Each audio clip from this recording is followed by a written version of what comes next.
네, 안녕하십니까. 증시 최전선 뉴욕과 서울의 이승석입니다. 대한민국 투자의 중심, 증시 최전선 뉴욕과 서울 이제부터 시작하겠습니다. 오늘 증시 최전선 마켓 이슈 투데이에서는 금일 이미 예고해드린 대로 중국의 GDP가 발표가 됐습니다. 그 외에도 산업 생산, 소매 판매 등 지표가 발표됐는데 기대보다는 약간 못 미쳤습니다. 하지만 이럼에도 불구하고 중국 증시가 상해 증시 기준에서 3,000포인트가 회복이 됐고요. 이런 훈풍의 여파로 아시아 증시가 전반적 강세, 그리고 현재 열리고 있는 유럽 증시도 상승해서 진행 중에 있습니다. 과연 중국의 향후 전망, 그러니까 요즘에 중국 불안감이 그 증시의 큰 악재 요인 중에 하나인데요. 이런 부분이 좀 해소되고 반등할 수 있는지, 그리고 또 지금 현재 시간을 보게 되면은 글로벌 금융시장 동향에서 이 위험 선호 현상, 그러니까 안전자산보다는 이제 위험 선호 현상이 좀 회복되기 시작하고 있는데 증시의 추가 반등 가능성 여부를 좀 집중적으로 조망하고 분석해 보겠습니다. 그리고 오늘은 좀 업종과 종목 점검에서는 그동안은 좀 저희가 좀 좋은 쪽만 부각해서 말씀드렸다면 좀 안 좋은 쪽, 증권업종 또 은행업종 등 주요 부진한 업종의 주가 전망과 또 투자 전략 어떻게 구성해야 되는지 자세히 살펴보도록 하겠습니다. 투자 월드컵은 현재 2016년도 1회 대회 결승 라운드가 진행되고 있죠. 오늘도 수익률 상위 전문가 직접 만나보고 투자 포인트 들어보겠습니다. 베스트 파트너 코너에서는 오늘도 시장에서 가장 관심이 높았었던 3개의 종목 선정하고요. 주가 정밀 분석합니다. 여기에 또 관심 종목도 제시합니다. 매우 날씨가 좋아졌습니다. 감기 걸린 분들이 많다고 하는데요.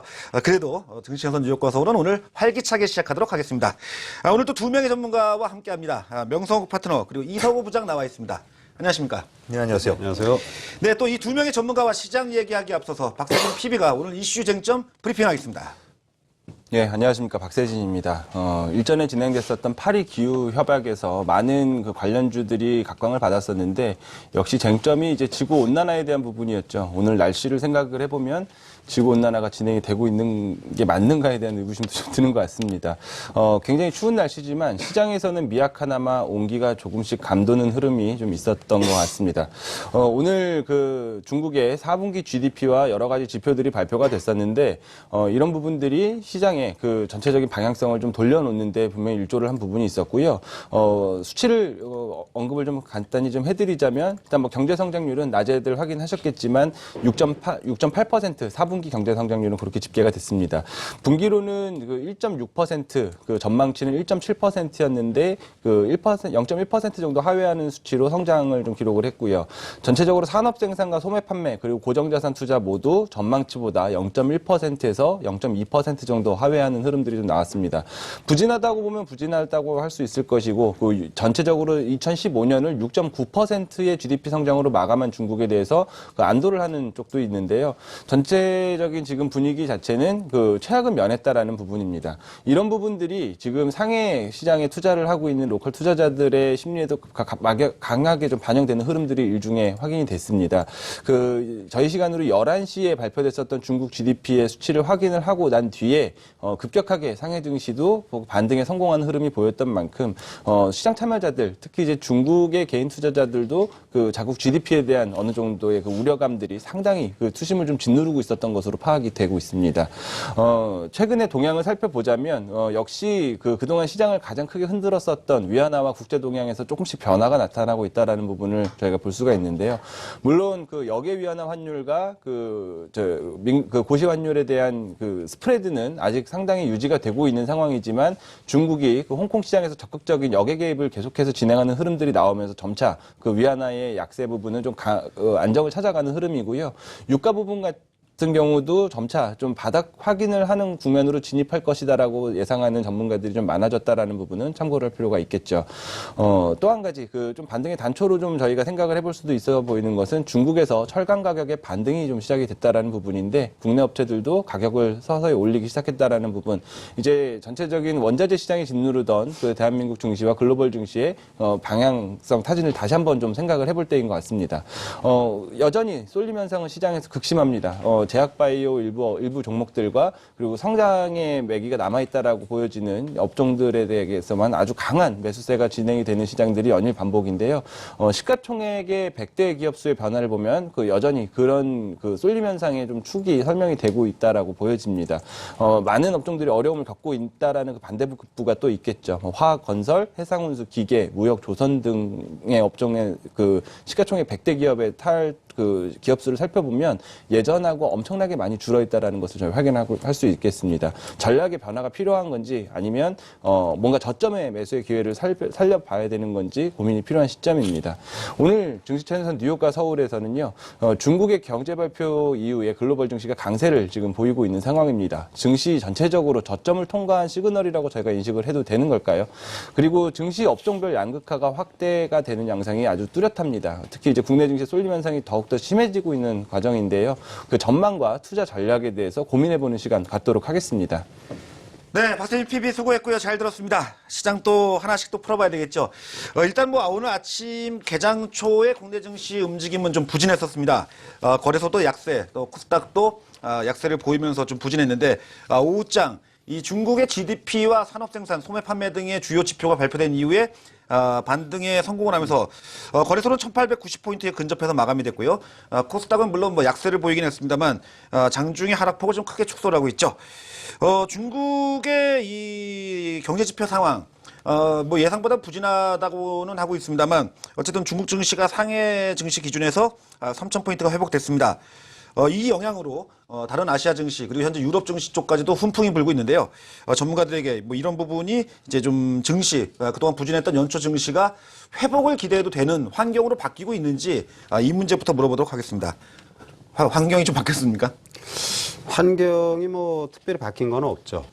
다만 이제 지금 오늘 이제 4분기 GDP하고 작년 연간 GDP가 지금 6.9%, 4분기는 6.8%. 그러니까 시장에서 예상한 것보다 그렇게 이제 나쁘지 않은 이런 모습, 좀 부합된 모습을 보여서 그나마 좀 다행스럽고, 근데 이제 일단 예상치보다 7% 이하의 이런 성장을 보이면서 중국의 이제 그 재정 정책이라든지 아니면 통화 정책 이런 부양책이 나올 가능성이 좀 높지 않냐 이런 부분이 좀 많이 조성이 된 것 같습니다. 그래서 오늘 주가가 중국 시장에서도 중국이 오늘 3% 이상의 급등의 모습을 보였는데 이 추가 부양책의 기대감이 이룬 것이 중국 교통건설이라든지 중국 철도 같은 회사가 상한가, 제한폭까지 인프라 회사들이네요. 그렇죠. 그러니까 인프라 관련이죠. 이게 결국은 이제 SOC 투자라든지 어떤 추가 부양에 대한 이런 부분이 시장에 그냥 반영이 된 거기 때문에 이렇다라면 지표가 원래 실물 경기가 지나치게 하락했다라면 굉장히 충격을 줄 수 있는데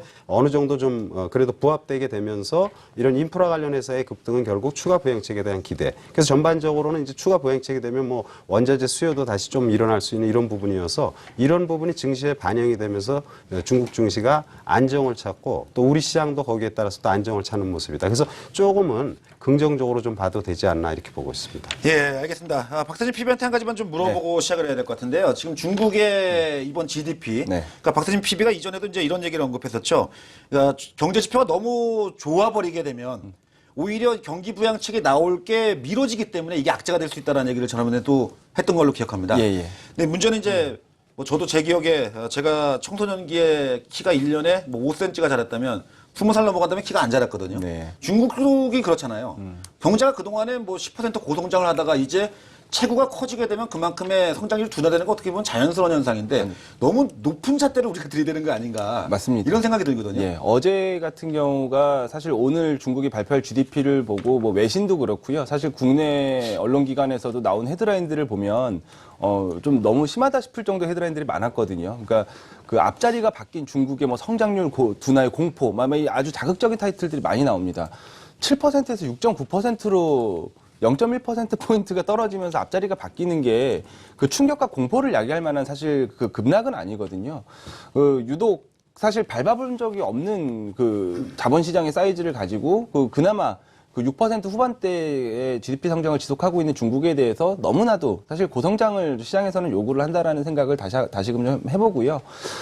중국 같은 경우는 전체적으로 지금 만약에 GDP 6.9%라고 하면 올해 같은 경우에 고정자산 투자가 차지하는 비중이 한 2.5% 정도 됐었습니다. 근데 최근에 한 과거 10년 정도 평균이 고정자산 투자가 그 중에 이제 절반 정도인 3.5% 정도를 담당했다라고 보여질 때 그 이번 AIIB 관련된 그 출범식을 통해서 사실은 그 의도가 있는 거거든요. 조금 더 편하게 GDP에 대한 고성장세를 유지할 수 있는 방법이 인프라 투자 그 중국한테는 가장 쉬운 방법인 겁니다. 그래서 이번에도 보면은 고정자산 투자 비중이 사실은 굉장히 중요한 지표였는데 이 부분이 연말까지 결국에 충족이 못했다라는 부분은 조금 더 한 단계 빠른 고정자산 투자의 이제 본격적인 시행을 앞당길 또 재료로 얘기가 나올 수가 있는 부분이고요. 중국의 GDP와 함께 좀 나왔던 코멘트, 시장에 어느 정도 직접적인 자극을 줬던 코멘트는 중국의 국태군안증권이 이 정도 그 경제 성장률을 보인다라고 그러면 춘절 이전에 그 지급 준비율과 같은 그 통화 정책을 통해서 선제적인 그 어떻게 보면 부양책을 시행할 가능성이 높다라는 코멘트를 장중에 한 부분이 있거든요. 그래서 결국에는 아주 나쁜 지표가 사실은 더 쇼크였을 겁니다만 적당히 시장 기대치를 충족시켜주는 선에서 마무리가 되면서 지표에 약간의 부진을 보여줬다라는 게 오히려 증시에서는 좀 기대감을 형성하게 하는 재료로 활용이 되지 않았나라고 해석을 하고 있습니다. 물론 이제 뭐 시세에 순응해야 되고 또 글로벌 금융시장이 이걸 요구한다면 저희도 뭐 어쩔 수는 없겠습니다만 이 중국이라는 나라에 대해서 전 세계가 좀 지나치게 과잉 기대감. 어쨌든 이 베이직 이펙트, 그러니까 기저효과라는 게 있거든요. 그죠? 그럼에도 불구하고 매년 뭐 10% 이상의 고성장을 만들어야 된다? 이거는 좀 어폐가 좀 있지 않나요? 그죠? 제가 볼 땐 세계도 이상하고 중국도 좀 이상하고 또 약간 중국은 또 그거에 따라서 또 춤을 추면서 경기 부양책을 내놓고 있고요. 맞습니다. 알겠습니다. 뭐 이에 따라서 또 증시도 춤을 추니까 또 얘기를 안 해볼 수가 없겠죠. 이석우 부장도 지금 현재 증시 과연 이제 어느 정도 그동안의 그 연초 조정이 이제 좀 마무리 국면 쪽으로 넘어가고 있는 건지 아니면 아직도 추가적인 어떤 그 리스크 요인이 남아 있는 건지 이 문제 좀 짚어주시죠. 리스크가 나올 거는 다 나온 것 같습니다. 특별히 시스템 문제, 즉 과거 뭐 동남아 쪽에 이제 환율 문제를 이야기했었던 그런 문제가 안 나온다면 대부분 지금 다 노출됐기 때문에 반등의 기미는 분명히 보일 것 같습니다. 그 첫 번째 이유는 역시 이 중국에서 찾을 수가 있겠는데 환율을 보면 지난주부터 고점은 치고 지금 옆으로 횡보하는 흐름에서 안정화를 좀 찾고 있다라는 점. 그렇다면은 지금 GDP 발표 쇼크일 수도 있고 뭐 여러 가지 얘기는 분명히 나오겠지만 대외적이고 경제 최고의 지표라고 할 수 있는 이 환율이 어느 정도 안정세를 찾았다라는 그 자체가 증시에는 좀 큰 훈풍을 좀 오늘 불어넣지 않았나 이렇게 저는 생각을 하는 바입니다. 앞으로도 이 환율 부분은 좀 체크를 해나가야 될 부분이라고 생각합니다. 네, 그렇군요. 오늘 원달러 환율이 그 마감 동향으로 본다면 전일 대비해가지고 5원 정도의 그 하락세를 보였죠. 그러니까 원화 가치가 강세를 보였습니다. 그다음에 그 현재 진행되고 있는 지금 현재 주요 해외 쪽 금융시장 동향을 좀 잠깐 보고 또 얘기를 이어가는 게 맞을 것 같습니다. 아시아 유럽 증시 쪽 동향을 먼저 보게 되면 독일 증시 오늘 아침에 개장 초에 한 2% 정도 내외 강세를 현재 보이고 있고요. 현재도 2.1% 상승이 유지가 되고 있습니다. 프랑스 증시의 움직임은 더 좋습니다. 현재 2.6% 정도의 상승으로 진행되고 있고요. 미국 증시의 개장 전 선물 지수 동향은 다우존스 지수 선물이 한 1.4%, 그다음에 S&P 500 선물 지수가 1.5% 내외, 그다음에 나스닥 선물도 역시 마찬가지로 1.5% 내외 강세를 띠고 있고요. 원유 가격도 오늘은 좀 반등을 하고 있습니다. 브렌트유 오일 선물 가격이 현재 1.8% 정도 상승세로 진행되고 있고요. 그다음에 크루드 오일 선물은 상승폭이 좀 줄어들었습니다만 1% 정도의 강세를 보이고 있고 현재 야간 선물 지수도 해외 증시 쪽의 요인이 반영이 되고 있습니다. 0.5% 정도 내외의 상승을 보이면서 현재 진행되고 있는 상황을 본다면 그래도 좀 분위기가 좀 풀리는 것 같죠. 문제는 이런 분위기가 계속 또 이어질 수 있는지가 문제인 것 같고요. 결국은 이제 이 금융시장의 논리에 있어서는 위험 선호 심리, 그러니까 위험 자산을 갖다가 선호하는 심리가 개선이 되고 회복이 돼야지만이 우리 같은 이머징 국가의 외국인 자금도 들어오게 되고요. 또 증시도 또 수급이 환경이 돌아서게 되죠. 이 문제도 좀 짚어보도록 하겠습니다. 지금 이제 환율이나 유가 동향이 좀 그래도 좀 이전보다는 그 위험 선호 심리가 나아지는 것 같은데요. 이런 부분도 좀 이제 그동안에 좀 험악했던 분위기에서 좀 벗어날 수 있나요? 그렇죠. 이제 아무래도 이제 그동안에 이제 위안화 평가절하가 상당히 좀 심하게 전개되고 또 우리 시장도 거기에 따라서 또 이제 원화도 이제 가치가 상당히 떨어지는 이런 모습을 보였죠. 제가 지금 그 위안화하고 원 위안화 동조가 이렇게 전개되는 그 차트를 하나 준비했는데 과거 보면은 이제 위안화하고 원화의 그 환율 동향이 거의 뭐 유사한 모습을 지금 보여줍니다. 그래서 지금 최근에 환율이 아무래도 이제 그 우리 원화 가치가 떨어지게 되면 아무래도 이제 외국인 매도가 계속 전개되는 이런 모습이 나오는데 그런 부분들이 아무래도 시장 전체에 좀 약간 좀 그 상승하는데 굉장히 좀 제한적인 모습을 보여주는 이런 모습이죠. 근데 이제 위안화가 좀 안정이 된다라면 외국인 매도세가 조금 좀 그래도 잦아들 수 있고 그렇게 되면 아무래도 이제 최근에 이제 기관의 수급은 조금씩 살아나면서 수급적인 문제도 좀 개선이 될 수 있는 거죠. 그래서 이런 부분을 고려하면서 중국이 어느 정도 지금 환율 동향이 좀 안정을 찾는 모습을 보인다면 우리 시장의 모습도 역시 수급에서 조금 약간 좀 개선된 모습을 좀 기대할 수 있지 않나. 그래서 환율 부분의 동향이 조금 안정이 되는 게 좀 중요하다 이렇게 볼 수 있고 뭐 아까 서두에도 말씀드린 것처럼 중국의 이제 추가 부양책이라든지 이런 부분으로 인해서 시장의 극한의 상황은 어느 정도 좀 지나가는 모습이 아닌가 이렇게 볼 수 있겠습니다. 네, 명성호 파트너 얘기는 잘 들었는데, 근데 한 가지 또 이제 의구심이 드는 부분은, 물론 이제 말씀하신 대로 그 위안화하고 원화 가치하고 좀 연동이 돼가지고 같이 움직인다. 그렇죠. 예. 문제는 이제 아까 얘기한 대로 춘절 전에 중국이 추가적인 지급 준비율을 인하한다든지 또 내지는 만약에 금리를 인하한다고 한다면 시중의 유동성도 풀리겠고요. 네. 위안화의 약세 유인 아닙니까? 그럴 수 있죠. 이렇게 된다면은 지금 상황에서 원화가 좀 강세로 돌면서 외국계 자금의 수급 호전을 기대하기는 아직은 좀 먼 얘기가 될 수도 있을 것 같은데요. 그 일반적인 경제에서는 사실 유동성이 시장에 공급됐을 때 추가적인 그 해당국의 통화의 가치 절하를 유발하는 게 일반적이긴 한데 그 이번에 중국이 그 위안화 인덱스를 만들게 되면서 사실상 아직까지도 자의적인 통화 수준을 좀 조절할 수 있다라는 부분을 좀 맹점으로 생각을 해야 될 것 같고요. 이번 그 지급 준비율이 금리 인하보다 지급 준비율이 먼저 그 선제적인 카드로 지금 나오게 된 배경은 지금 외환 보유고 감소분 그리고 해외로의 자본 유출에 대한 부분들을 해칭 차원으로 진행하겠다라는 코멘트가 같이 좀 있었는데 결국에 어제도 이런 말씀을 좀 드렸습니다만 지금 중국의 외환 보유고 감소를 그 여느 이머징 마켓에서처럼 그 외국인들이 달러를 그 송금을 해가는 과정에서 발생하는 외환 보유고의 감소가 아니라 중국 내부에서 그 해외로 진행되는 그 자발적인 그 투자의 그 자본 수지 경감으로 인식을 한다라고 생각을 해보면 어느 정도 그 지준율 인하를 통한 유동성 확대가 환율 절하로 또 이어지지 않게 통제할 수 있다라는 자신감이 좀 기저에 깔려 있다라고 해석을 해도 되지 않을까 싶습니다. 예, 그리고 이제 또 하나의 문제는 위험자산의 대표 상품이 이제 원유, 또 뭐 아까 박세진 PB가 모두의 철강 가격의 최근 회복세 뭐 이런 걸 좀 보여줬는데요. 앞에서도 얘기했다시피 우리가 안전자산, 위험자산 이렇게 구분하는데 안전자산은 이제 아시다시피 채권 쪽이고요. 그다음에 이제 위험자산은 이제 주식이나 또 이 상품인데 최근에 아시는 대로 이 유가의 하락이 결국은 증시의 발목을 붙잡는 이런 현상이 생기고 있죠. 원유 가격 동향 이것도 이란 문제 등의 어떤 악재가 있었는데 오늘 어쨌든 좀 반등을 좀 시작하는 모습을 보여주고 있습니다. 이석호 부장이 보기에는 원유 가격에 대한 전망은 어떻습니까? 30달러 붕괴. 이거는 참 쇼크는 분명 쇼크입니다. 그런데 쇼크가 일어났을 때 항상 저점을 이뤘었다라는 과거 좀 모든 경제 지표에서 보면은 쇼크했을 때 저점이 있다는 걸 다시 한번 좀 말씀을 드리고 싶고요. 하지만 여기서 급반등까지는 좀 힘들 것 같다는 생각이 듭니다. 그 한 가지 이유가 역시 이란이 이 투자 심리, 원유에 대한 투자 심리를 좀 안 좋게 만드는 건 분명한 것 같거든요. 하지만 30달러에서 어느 정도 좀 제자리를 찾는 흐름이 좀 나타날 가능성이 있다라고 놓고 보고요. 전반적으로 놓고 보면은 제가 생각엔 그렇습니다. 이런 원자재 모든 가격 그 안에는 달러가 우선시가 된다고 생각합니다. 즉 환율에서 달러 가격이 향후 어떻게 될 것이냐에 따라서 원자재 가격이 움직이고 그 주변 위험자산이라고 할 수 있는 신흥국의 주가 움직임도 같이 동반될 가능성이 있거든요. 그런데 여기에서 한 가지 달러 같은 경우에는 역시 금리 인상이 올해죠. 올해 어느 정도 선까지 할 수 있느냐라는 관점인데 외신 쪽에서 이제 어저께 오늘 뉴스를 좀 지속적으로 찾아봤더니 예상보다는 좀 더디게 될 가능성 그리고 옐런이 한 번쯤은 좀 이렇게 좀 긍정적인 쪽으로 좀 언급을 하지 않겠느냐라는 뉴스가 좀 나오더라고요. 그런 쪽에서 놓고 보면은 최근 들어서 특히 오늘 같은 경우 지금 현재까지도 환율 보면은 달러가 전 세계 각국의 이 화폐 단위에 대해서 약세가 좀 진행되는 흐름이 좀 나타나고 있거든요.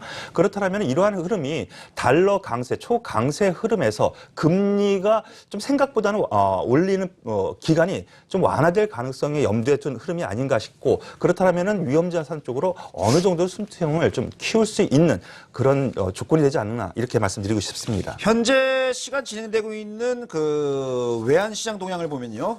앞에서 이석호 부장이 이제 달러 대비해가지고 다 이종 통화들이 이제 강세를 보이고 있다고 얘기해줬는데 실제 달러 인덱스는 현재는 달러 인덱스가 강세죠. 왜냐하면 유로화가 오늘 달러 대비해서 약세를 보이고 있고 일본 엔화가 또 역시 마찬가지로 약세를 보이고 있습니다. 뭐 달러 인덱스의 주요 구성 항목 중에 이 유로화가 한 50% 이상을 차지하고 있다 보니까 유로화의 약세는 달러 강세로 이어지는데 재미있는 현상은 이제 이머징 마켓 쪽 통화들, 그러니까 브라질 헤화라 그리고 멕시코 페소 그리고 이제 물론 이머징 국가는 아니지만 호주 달러 이런 쪽들이 한 1%씩 달러 대비해서 강세를 보이면서 이종 통화들의 전반적인 상승이 나타나고 있습니다. 예, 그 부분에 대해서 이제 잠깐 제가 언급해드리면요. 네.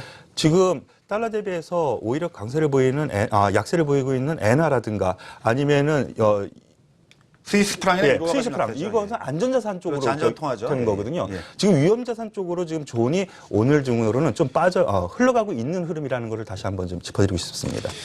예, 알겠습니다. 이제 이런 이슈들을 좀 종합적으로 정리를 해가지고 이제 시장이 연초에 뭐 투자자분들도 상당히 좀 공포스러웠었고 걱정도 많이 하셨을 텐데 분위기는 좀 누그러지는 게 분명히 현재 금융시장 지표에 나타나고 있습니다. 뭐 하지만 뭐 방심은 금물이죠. 과연 이런 분위기 속에서 증시가 뭐 우리 증시만 현재 뭐 혼자서 반등할 수는 없죠. 글로벌 증시 전체적으로 좀 반등을 할 수 있고 또 이 부진한 증시가 회복을 해 나갈 수 있는 어떤 실마리를 풀어 나갈 수 있는 어떤 단초, 우리가 뭐 트리거 포인트, 촉매제라고 하는데 이게 어느 쪽에서 나올 가능성이 있고 또 어떻게 진행될지를 또 물어봐야 될 것 같습니다. 이 부진한 증시 이제 좀 회복이 좀 될까요? 지금 뭐 오늘 지금 하루 그 분위기가 좋다고 그래서 뭐 바로 회복된다 이렇게 보기는 좀 제한적이겠죠. 아무래도 지금 중국 시장의 부양책이라든지 진행 과정을 좀 봐야 되고 또 유가 동향이 무엇보다 중요하니까. 왜냐하면 중국의 어떤 추가 부양책으로 인해서 중국이 이번에 아시아 인프레 은행이라든지 이런 지금 해상이나 육상 실크로드 이런 부분이 이제 추진되는 과정이 본격적으로 전개될 것인데 그런 부분을 보면서 중국의 어떤 시장 변화를 보고 또 유가의 동향을 보면서 시장의 안정성을 우리가 좀 추론할 수 있지. 지금 현재 오늘 하루의 모습을 가지고 지속적으로 좀 괜찮을 것이 이렇게 보기에는 약간 좀 한계가 있다. 글로벌 시장 전반의 경기라든지 이런 부분이 아직도 좀 굉장히 좀 취약한 부분이기 때문에 그렇게 보고 있습니다. 문제의 핵심은 이건 것 같습니다. 뭐 제 생각에는 아무래도 다음 주면 이제 1월 FMC 회의가 열릴 예정이죠. 1년에 이런 현상들이 생기는 원인 제공을 했던 거는 결국 미국의 금리 아니겠습니까? 네, 맞습니다. 미국의 FMC 회의. 그러니까 어떤 시나리오별로 다 우리가 또 생각해 볼 문제가 많을 것 같고요. 이런 부진한 증시 연초에 이 증시의 조정의 원인도 결국은 작년도에 미국이 금리 인상한 다음이거든요. 네. 어떻게 우리가 이걸 전망해야 될까요? 여러 가지 그 시장을 저희가 판단할 수 있는 그 보조적인 그 주변 변수들이 굉장히 산재해 있는 상황이고 돌아가면서 사실 사고를 치는 과정들이 반복이 되고 있지만 문제의 핵심은 자연스럽게 그 미국의 그 정책적인 부분으로 모아줄 수밖에 없을 것 같습니다.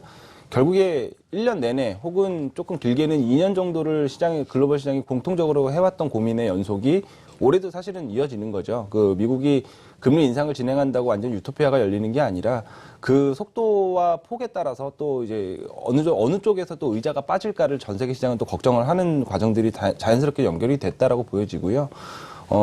문제는 그건 것 같습니다. 일단은 미국의 금리 인상 자체는 어떻게 보면 전 세계 경기에 그 굉장한 부진 속에서 이제 단행이 된 부분이기 때문에 시작 자체가 사실은 정책의 그 공조화가 좀 깨지는 현상을 시장에 강하게 좀 대두를 시키는 부분이 있거든요.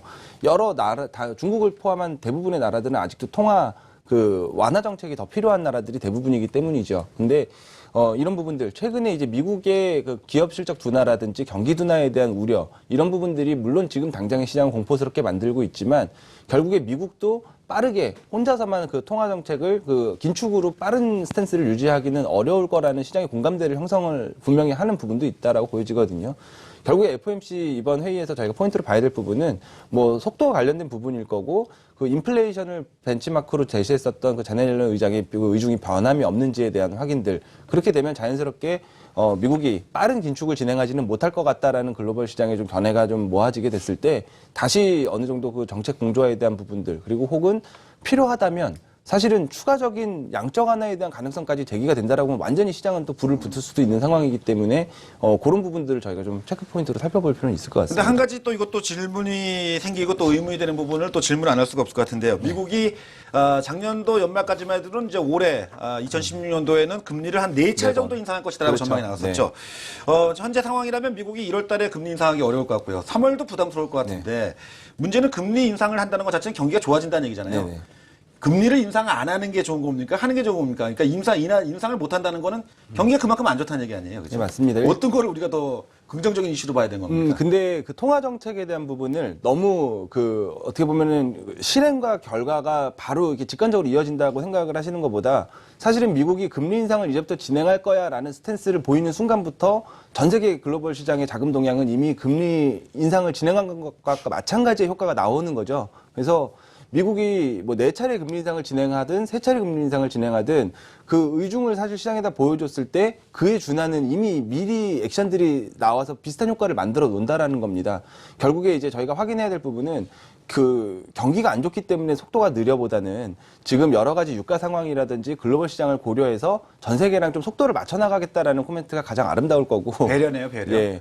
그러니까 사실 지금 미국이 독불 장군으로 사실 계속 자국의 경기 호황에 대한 근거를 내세우면서 금리 인상을 단행하는 게 가장 어려운 시나리오인 만큼 전체적인 좀 그 먼저 좀 치고 나갔던 부분들을 이제 한 템포 돌려놓고 그 글로벌 시장에 좀 속도를 맞춰주는 그런 자세가 사실은 시장에서는 가장 지금 원하는 그런 모습일 가능성이 높습니다. 이석우 부장한테 제일 어려운 질문 좀 해야 될 것 같습니다. 네. 부진한 증시 지금 현재 타이틀의 회복 시기는 이렇게 나왔는데요. 네. 회복 시기 언제입니까? 지금 장기적으로 보면은 좀 네. 힘들 수 있겠지만요. 제가 지난주, 지지난주부터 한번 말씀드린 부분이 하나 있습니다. 지난주 만기일 이후 지수는 좀 저점을 잡을 가능성. 그러면서 일단은 거래소 쪽에서 지지력을 보이면서 양대 시장 모두 상승 가능성이 있으니까 그거에 대한 준비를 만기일 이후로 좀 해보자라고 말씀을 드렸는데 네, 그랬었죠. 제 의견으로는 어제 오늘 저점을 찍고 어느 정도 반등 기운은 앞으로 좀 나타날 가능성이 있어 보인다. 저는 그렇게 생각합니다. 다만 한 가지 중요한 거는요. 여기에서 1950포인트 선까지는 일단은 좀 강하게 밀어붙이면서 1900 초에서는 지지 반등이 다시 나오는 흐름이 좀 나와야지 좀 중기적으로 한번 돌려 세우겠구나 한번 생각이 있는데요. 일단은 저점은 찍었다고 저는 판단하기 때문에 투자 시점은 분명히 지금이라고 생각합니다. 명확하게 얘기할 수 있는 거는 이제 증시가 네. 뭐 이제 우리가 이제 그런 얘기를 그동안은 많이 했는데 이제 시장이 뭐 워낙 이제 뭐 약세를 보이다 보니까 그런 이슈를 제기를 안 하시는데요. 네네. 이전에는 이제 뭐냐면 현재 지수권역이 PBR이나 뭐 PR로다가 저평가냐 고평가냐 뭐 이런 그 밸류에이션 측면으로다가 시장을 접근들을 하셨었는데 네네. 요즘에 저희 전문가분들은 이런 얘기를 좀 등한시하고 좀 이렇게 제껴놓는 이유가 있을까요? 그만큼 아닙니다. 시장의 주변 여건이 안 좋은 건가요? 아닙니다. 제가 이제 대표적으로 PBR 부분에서 좀 싸다라는 권역, 특히 이제 철강주 같은 경우에 0.36배, 0.4배까지 있으니까 포스코를 이제 기준으로 한번 보자 이러면서 말씀을 드린 경우가 있는데요. 지금 보면은 이제 은행주 같은 경우라든가 업황이 향후 실적이 더 나빠질 가능성의 종목들은 손돈되고 있거든요. 외국이나 기관이요. 즉 실적 기반으로 향후 더 안 좋아질 부분에 대한 것이 좀 어느 정도 노출되면 PBR도 지금 필요 없다라는 것이죠. 다만 한 가지 우리나라 시장 전반적으로 놓고 보면 각 업종이 좀 등락이 거듭되고 있습니다. 그런데 과거 사례에서 놓고 보면은요. PBR 부분에서 1배 수준 아래에서는 분명히 제자리를 찾아왔더라는 근거는 분명한 것 같습니다. 즉 자산 가치 대비해서 그러면 향후 시스템 붕괴 앞서 말씀드렸던 것처럼 뭐 어느 세계 어디에서 뭐 시스템 붕괴가 좀 일어난다라면은 그것이 이제 합리화가 되면서 PBR이 더 낮아질 수 있겠지만은요.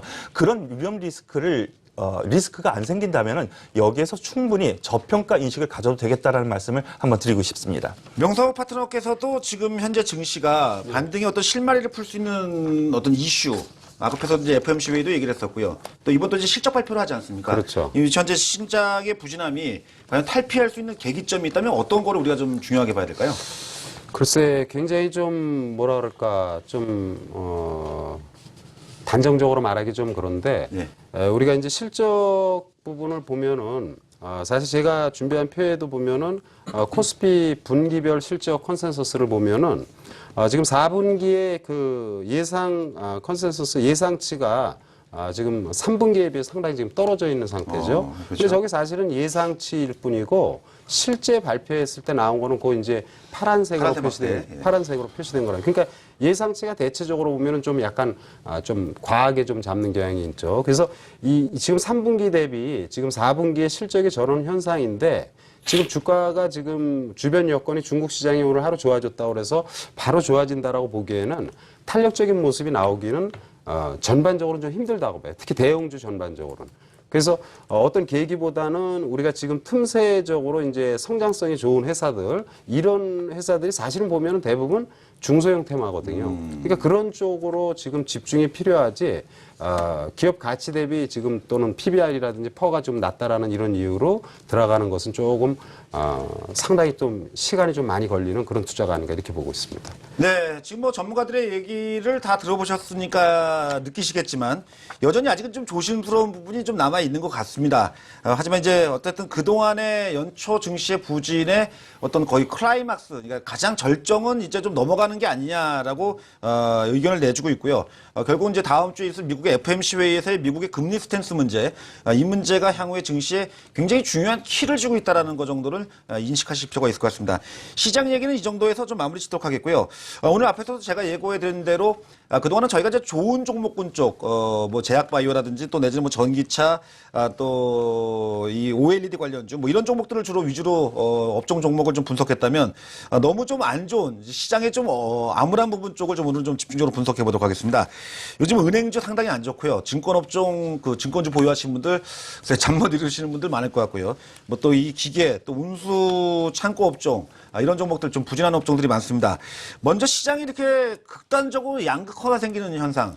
그러니까 좋은 쪽은 계속 좋고요. 안 좋은 쪽은 정말 이런 얘기는 뭐하지만 해당 종목군들 주가 그 차트를 보면 이 회사가 부도나는 거 아니야라고 걱정될 만큼 주가 움직임이 안 좋거든요. 실제 실적 발표를 하면 적자 기업도 아닙니다. 그래도 이렇게 극단적으로 양극화 현상이 벌어지고 있는 우리가 일단 원인부터 알아야지 어떤 해결의 실마리를 풀어갈 수 있을 것 같습니다. 극단적인 양극화 현상, 왜 이런 현상이 벌어질까요? 글쎄 뭐 자본주의가 발달하면 발달할수록 양극화는 더 심해지는 거니까요. 지금 우리 시장도 어떻게 보면은 성장 산업하고 비성장 산업의 이런 부분이 아주 심하게 지금 나타나는 이런 모습입니다.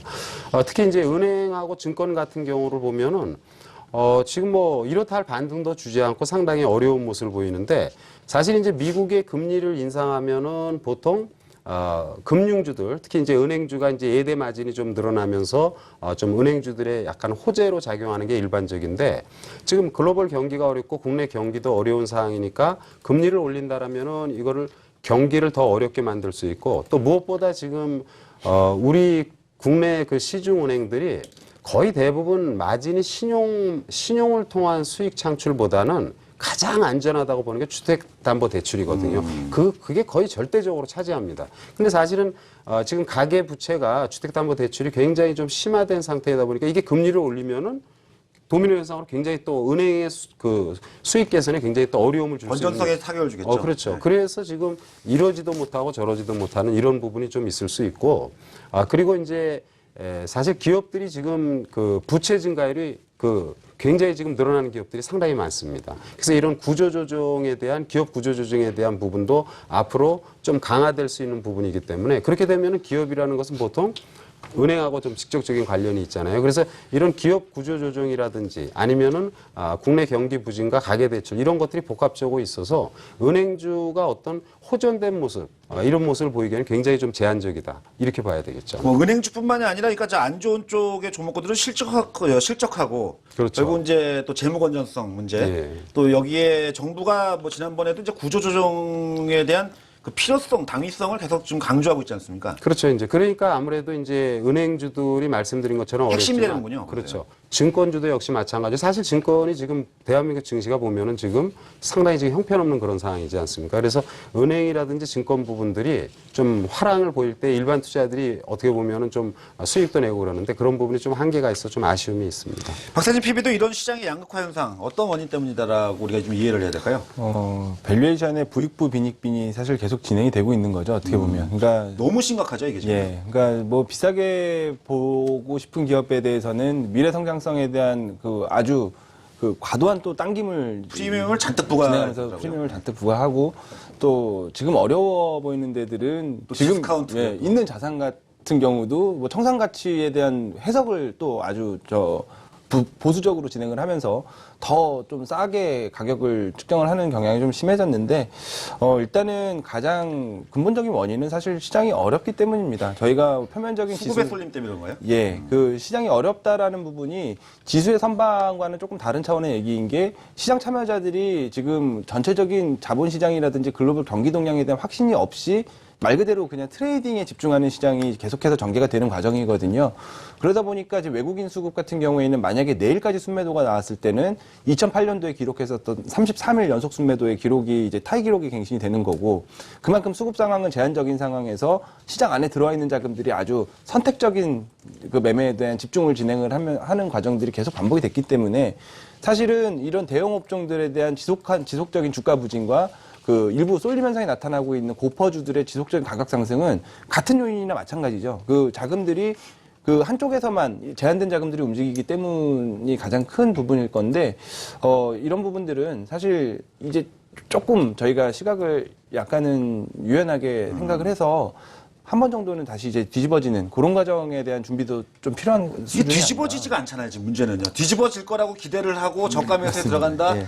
또 저도 어제 이제 월요일 날 개장 초에 이제 그 뉴스 나온 걸 이렇게 쭉 보니까요. 이번 주에 가장 유망한 업종으로 증권사 쪽에서 꼽은 중에 하나가 낙폭과 대주였습니다. 뭐 대우증권 같은 종목이 요즘 주가가 많이 밀려 있지 않습니까? 뭐 이런 종목이라든지 아니면 은행주 이쪽에 대해서 투자 관심을 이런 리포트가 나왔는데, 정작 문제는 오늘 같은 증시에서도 이런 종목들은 소외가 계속되지 않나요? 그랬죠.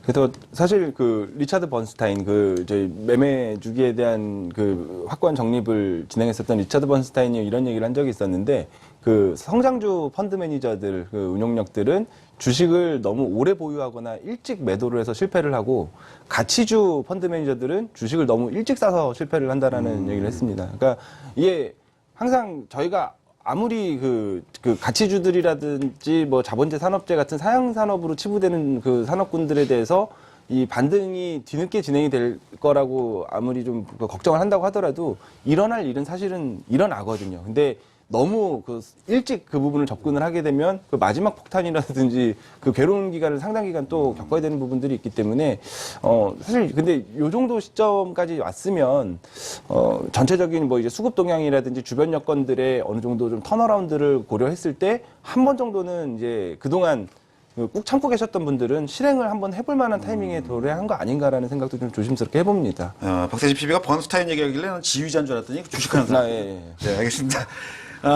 그리고 이서구 부장한테는 좀 이런 얘기를 물어볼게요. 이제 얘기를 해준 대로 이제 우리가 이제 뭐 이 시장의 판도가 뒤집힌다고 얘기하잖아요. 네네. 그러니까 지금은 이제 고퍼주, 고밸류에이션 종목군들의 시장 대비해서의 초과 수익을 달성하고 있는 상황이고, 네네. 이런 저평가 뭐 우리가 흔하게 얘기하는 뭐 가치주 네네. 이런 종목들은 여전히 뭐 지금 계속 주가가 부진하는데, 네네. 어느 그 기점, 그러니까 어떤 이슈로 인해 가지고 이런 박세진 PB가 얘기하는 그 판세 뒤집히는 현상이 발생될 수 있을까요? 그거는 지금 복합적으로 좀 생각해야 될 것 같은데요. 지금 역시 실적 시즌이기 때문에 실적을 향후 더 좋게 볼 것이냐, 이거에 대한 초점이 좀 우선적이 될 것 같고. 성장성 문제네요. 네네.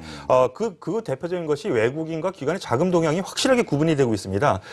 한 가지 예로 보면은요, 해운주 앞서 말씀하신 것처럼 해운 다 이거 부도나는 거 아니야? 이런 흐름의 주가 흐름이 나타나고 있는데, 그 중에서도 대한해운 같은 경우에는요, 저점 안 깨고 잘 견디면서 기관에 자금이 계속 들어오고 있습니다. 네. 즉 이거는 뭘 얘기하느냐? 다른 종목, 이 다른 해운주를 예를 들면요, 다른 뭐 한진해운인가 이런 종목들 같은 경우에는 업황 자체에서 벗어나지 못하는데, 대한해운 같은 경우는 과거에 이미 털어낼 거 다 털어냈고 장기용선 계약만 임해놨기 때문에요, 이익이 어느 정도 담보되고 있는 상태거든요. 그렇기 때문에 이러한 쪽 업종 내에서도 이러한 부분이 충분히 나타나고 있다라는 종목들 군으로 좀 압축하는 것이 맞지 않나 생각합니다. 그러니까 이제 뭐 판세 뒤집히 현상은 아직은 요원하고 종목별로 다 오히려 봐야 된다. 예, 그렇습니다. 제가 말하는 저평가 대형주 종목들이 그렇게 좀 선별적으로 좀 봐야 되지 않나 싶습니다. 그러니까 이런 그 좀 부진한 업종들을 보유하고 계신 분들 같은 경우는 이번 4분기 실적, 이 어닝 시즌에 돌입되는 게 어떻게 보면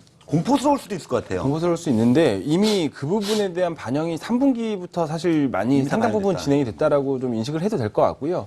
만약에 그 트리거 포인트, 그러니까 어느 이벤트를 기점으로 이런 그 어떻게 보면 역전 현상이 발생이 될 수 있겠냐라고 저한테 물어보시진 않으셨지만 저는 개인적으로 어떻게 생각을 하냐면 수급판이 조금 변화가 생기는 시점이 그 포인트가 될 가능성이 높다. 수급에서 어떤 면이요? 외국인 수급이 재개가 되는, 그러니까 새로운 시장 참여자들이 그 이제 시장에 대한 그 매수거리를 다시 돋보기를 들여다보는 순간부터는 분명히 그런 부분도 있습니다. 지금 당연히 그 자본시장에서의 성장이라는 거는 아주 중요하고 그 가장 본질적인 키포인트죠. 근데 가장 역사적으로 봤을 때 싸다라는 것보다 큰 모멘텀은 없거든요. 이게 근데 그 참여자들 사이에서 긍정적인 포인트로 인식이 돼야 되는 부분들이 분명히 있죠. 그래서 누가 해주느냐?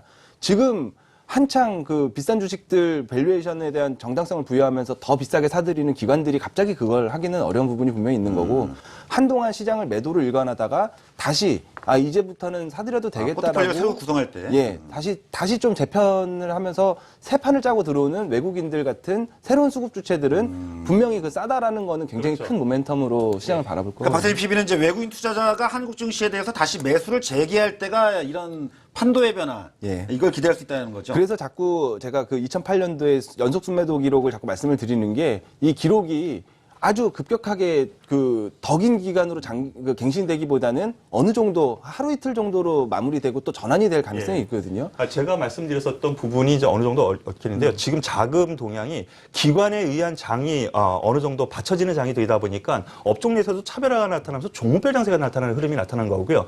말씀하셨던 아주 정확하게 짚어주셨는데 판세 즉 지수 자체의 반등 전반적인 좀 추세 흐름을 좀 변화가 주려면 역시 외국인의 자금 그동안 파왔었던 걸 다시 되살리면서 좀 급격하게 올라가는 흐름이 나와야지 좀 판세가 변화가 되는 시점이 되지 않을까 생각합니다. 저도. 박세진 PB가 말 잘했다고 칭찬해 주시는 네, 거예요. 아주 너무 정복을 찔러주셨습니다. 알겠습니다. 좀 세부적으로 들어가 보도록 하겠습니다. 전반적으로 이런 그 증시의 양극화 현상은 결국은 지금의 수급의 핵심이 국내 기관이다 보니까 수익이 나는 쪽으로 자꾸 돈이 몰리는 거죠. 그다음에 부진한 쪽은 자꾸 털어내려고 하는 어떻게 보면 일종의 이것도 하나의 윈도우 드레싱 효과성이라고 볼 수 있는데요. 그렇다면 이제 부진한 은행주, 뭐 증권주, 기계, 또 아까 얘기한 대로 뭐 해운 이런 종목들 좀 세부적으로 좀 봐야 되는데 명성우 파트너께서는 좀 이 금융주 쪽 예. 이쪽의 향후 전망 또 어떻게 좀 대응 전략을 좀 구성해야 되는지 좀 설명 좀 해주시죠. 일단 지금 낙폭이 많이 심화돼서 지금 금융업종의 전반적인 업황이라든지 주변 환경이 안 좋은 것이 어느 정도는 선 반영됐다고 봅니다. 그러나 지금 시장 전체적인 흐름으로 봤을 때 금융업종의 반전이 전개되기에는 아직도 시장 주변 환경이 그렇게 지금 개선될 소지는 별로 없어 보인다. 따라서 낙폭 심화에 따른 중국 시장의 안정과 해외 시장의 급반등의 모습이 하루 이틀 전개될 수 있는데 그것은 결국은 뭐냐 시장이 급반등한다라는 것은 시장의 무거운 주식들이 반등을 하는 것이고 그렇다면 금융주도 같이 한두 번 반등이 나올 것입니다. 그 차원에서 물량을 축소하고 성장주 섹터, 중소형 섹터로 좀 옮겨 타는 게 저는 좋겠다라는 의견을 말씀드립니다. 그러니까 결국은 지금 현재 주가가 많이 밀려 있는 상황에서도 그 회복은 좀 크게 기대하기는 어렵다고 보시는 거군요, 이쪽은요. 이제 주가가 밀릴 때 이제 우리가 기술적으로 봤을 때 투매가 좀 나와야 돼요. 그러니까 사람들이 아예 도저히 못하겠다고 돌발 악재가 굉장히 심각한 게 나와서 물량이 싹 손바뀜이 돼야 되는데 지금 그렇지 않고 가랑비에 옷 젖는 줄 모른다고 조금씩 찔끔찔끔 이렇게 빠지기 때문에 아직은 한 단계 더 깊은 골이 남지 않았나 이렇게 보고 있습니다. 그러니까 아직도 여전히 중기적으로 이런 은행업종이나 증권업종은 저점이 확보가 돼 있지 않다라고 아직 보시는 거죠. 제가 이렇게 봤을 때는 아직 저점의 지수가 아직 안 나타나서 참 아쉽습니다. 이석우 부장은 지금 아까 잠깐 언급했었던 해운이나 항공 또 내지는 기계업종 같은 네. 이렇게 지금 현재 그 상당히 이쪽은 더 부진하죠. 네, 그렇습니다. 일단 달러 부분에서 문제가 좀 있어야 되는 것 환율 같습니다. 쪽에서? 네. 산업재 섹터 같은 경우에는 달러의 강세가 좀 어느 정도 지금 현상에서 좀 더 추가적인 강세보다 약화, 즉 위험자산 쪽으로 좀 돌아서는 흐름이 좀 나타나야지 좀 변화가 일어날 가능성이 있다고 보는데요. 하나씩 좀 간략하게 말씀을 드리죠. 먼저 기계 섹터 쪽에서 한번 좀 보면은 역시 두산그룹이 좀 약간 문제가 좀 있는 것 같습니다. 전반적으로는 두산 인프라코어에서 공작기계 부분을 갖다가 좀 M&A 판다고 좀 했었죠. 근데 그 가격 협상이 좀 진통을 겪으면서 두산그룹 전반적으로 보면은 좀 자금 동향이 좀 원활치 않은 것 아니냐라는 시장에 좀 불안감이 있으면서 시장에서의 우려죠. 그게 뭐 예. 실제로 드러난 내용은 그렇습니다. 아닌데. 예. 그런 부분이 좀 뉴스화가 어느 정도 되면서 두산그룹의 시총이 기계에서는 거의 절대적이죠. 그렇기 때문에 기계 쪽에서는 약간 이러한 부분이 좀 어느 정도 하락의 기미가 보였는데 아직까지는 반등의 기는 시간이 좀 필요하지 않나 저는 이렇게 생각을 하고 있고요. 더불어서 중국의 경기 둔화로 인해서 공작기계, 건설기계 이 양대 분야 모두 수출 감소가 주 원인, 즉 실적도 더불어서 같이 좋지는 않기 때문에 이렇게 흘러내린다 이렇게 생각하시면 되겠고 조선과 운송에서 빈 부익부 현상이 좀 나타나고 있습니다. 먼저 조선 쪽을 좀 살펴보면은요. 조선 자체보다는 해양 플랜트 가맹 문제가 지금 4분기에 다시 한번 문제가 되는 것 같습니다. 즉 대형 3사 같은 경우에는 적자가 예상되지만 전년 대비해서는 감소는 분명해 보이죠. 하지만 현대 미포조선의 흐름을 보면은 최근 들어서 기관 외국인 어느 정도 매수가 들어오면서 저점 대비해서는 쫙쫙 올라오는 흐름이 좀 보여주고 있거든요. 왜 그러느냐? 해운 즉 조선 자체 쪽에서는 어느 정도 수주 즉 안 좋은 거는 버리고 좀 좋은 쪽의 수주를 하다 보니까 긍정적인 역할이 현대 미포조선에서는 좀 나타날 가능성이 있기 때문에 기관이 이렇게 선별적으로 매수하는 종목 쪽으로 좀 접근하는 것이 맞을 것 같습니다. 그리고 앞서 말씀드렸었던 것처럼 해운주는 전반적으로 유가는 분명히 하락을 합니다. 그래서 향후 실적이 좋을 거라고 예상이 되지만 더불어서 원달러 환율도 더불어서 같이 올라가는 흐름 이런 형상이 나타났었죠. 즉 상쇄하는 과정이 있었기 때문에 어느 정도는 좀 이렇게 종목별 접근이 필요한 업종이 아닌가 이렇게 말씀을 드릴 수 있겠습니다. 접근할 종목은 있습니까? 예, 운송 즉 해운 쪽 같은 경우에는 대한해운 중심으로 보시는 건 맞을 것 같고 조선 쪽에서는 전문 상선업체이기 때문에 현대 미포조선 이런 방향으로 좀 보는 것이 맞겠습니다. 항공주 같은 경우는 또 같은 맥락이긴 한데요.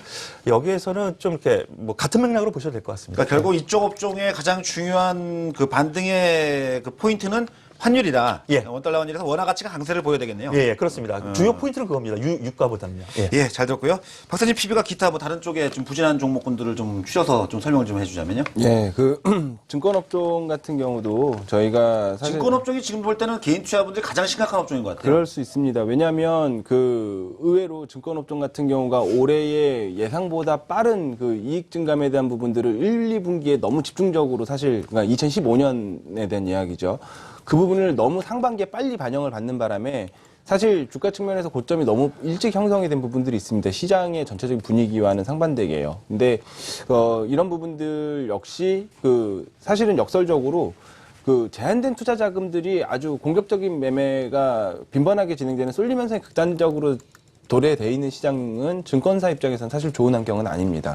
어느 정도 시장의 하방과 안정성이 확보가 되면서 새로운 뭔가 좀 턴어라운드가 진행이 되는 그런 국면들이 전체적인 거래 대금을 다시 좀 크게 유발을 시킬 가능성이 높겠고, 지금 글로벌 시장에 특히 이제 홍콩을 기초자산으로 한 ELS 같은 부분들, 최근 수년 동안의 증권회사의 상품의 일축을 담당했었던 ELS 같은 경우도 최근에 막 부진을 좀 겪고 있는 상황이기 때문에 아무래도 빠른 반등을 유도를 하는 트리거는 시장의 반등이 사실은 가장 중요한 거래량의 부분이지만, 회복과. 예. 근데 작년 수준의 고점에 대한 부분들은 실질적인 이익의 본격적인 회복 없이는 그 정도 수준까지는 어렵다라고 보는 게 좀 현실적일 것 같아요. 꿈만 같습니다. 작년도 고점은요. 네네. 지금 그래서- 증권주들 기술적 움직임을 보면요. 예, 알겠습니다. 참 이 어려운 업종들 쪽 종목을 보유하시는 분들 같은 경우는 참 하루하루가 참 힘드실 것 같습니다. 저희가 앞으로도 이런 종목들을 좀 자주 다루어서 뭐 좋은 쪽만 부각해가지고 얘기하지 않고 시장의 음과 양을 잘 골고루 분석하고 전망하도록 하겠습니다. 시장 얘기 여기서 마무리 짓도록 하겠습니다. 이제 내일의 시장 전략을 구성해봐야 되겠는데요. 그 전에 현재 진행되고 있는 야간 선물 지수 동향 보겠습니다. 현재 야간 선물 지수는 231.5포인트로 아까보다 상승폭이 좀 줄었습니다. 정규장 대비 0.46% 정도 상승하고 있고요. 수급 주체별 매매 동향 보면 오늘 외국인들이 약 80계약 정도 매도 우위를 보이는 가운데 기관 투자자가 70계약 정도의 매수를 보이고 있습니다. 두 전문가의 시장별 의견 보고 투자 전략 구성하겠습니다. 네, 두 명의 전문가 모두 양시장 모두 매수 의견을 주고 있네요. 명성 파트너부터 내일 시장 전략 좀 세워주시죠. 예, 지금 이제 우리 시장이 연초부터 해서 중국 문제, 중동 문제, 그래서 악재가 산적한 모습으로 상당히 힘겨운 모습입니다. 그러나 이런 상황 속에서 중국의 어떤 추가 부양책이라든지 개선된 모습이 전개되면서 시장은 조금씩 안정을 찾을 것으로 일단 보고요. 그렇지만 대형주보다는 중소형주 전략이 좋겠다라는 말씀을 드리고요. 여전히 제약, 바이오, 헬스케어 이런 것 종목군들이 많이 떴는데 그래도 여기서 추가 상승의 가능성이 높은 종목군들이 많이 있다 이렇게 보고요. 그리고 기능성 건강식품이라든지 또는 전기차 이래서 중소형주 성장주 섹터에서 좀 더 집중이 좀 필요한 시점이다라는 말씀을 드리도록 하겠습니다. 네, 이성우 부장도 내일 시장에 대한 투자 전략 말씀해 주시죠.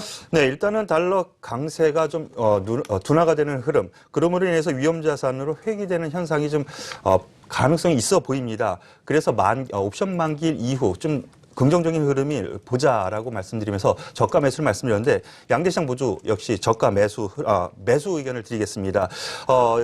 관련해 가지고 엔화가 강세가 되고 원화는 약세가 되는 이런 흐름이 좀 지속되는 가운데 수출 경쟁력이 분명히 좋아지겠죠. 이런 부분이 향후 실적 기반이 될 것이 분명할 것 같다라는 생각이고요.